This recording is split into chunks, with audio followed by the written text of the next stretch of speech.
Днес второ училище Академик Емилиан Станев разполага с внушителна 4-етажна сграда с 2 корпуса, слънчеви и просторни класни стаи и кабинети, 2 физкултурни салона, актова зала, съвременна библиотека с дигитализирани книги, книжарница, медицински и стоматологичен кабинет.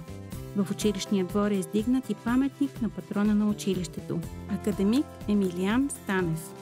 Приоритети на училището са изучаването на чужди езици, информационни и комуникационни технологии, български език и литература, наука и математика, чрез използване на нови методи и техники, интерактивни дъски, мултимедийни проектори, дигитални лаборатории и 82 терминални станции. Днес второ СОУ Академик Емилиан Станев е едно от училищата в България, което не може да бъде поставено в рамка.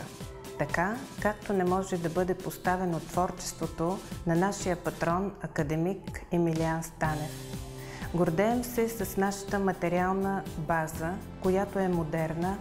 Гордеем се с отличията на нашите ученици, с професионализма на преподавателите и неуморните усилия на ръководствата години подред изграждат едно училище, което е наистина сред първите редици не само в София, а и в страната.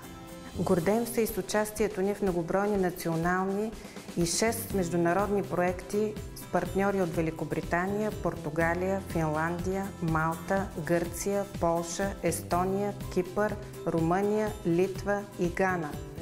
Нашата училищна общност е генератор на идеи, има неповторим творчески дух и превръща училището ни в място за непрекъснато развитие и изява.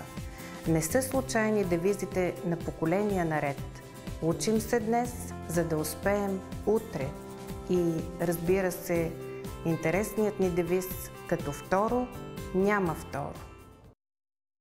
40 години не са много, но през тези 40 години тук минава историята на няколко поколения, като всяко следващо надгражда постигнатото благодарение както на своя труд, на учители, на родители, на настоятелство и ръководство.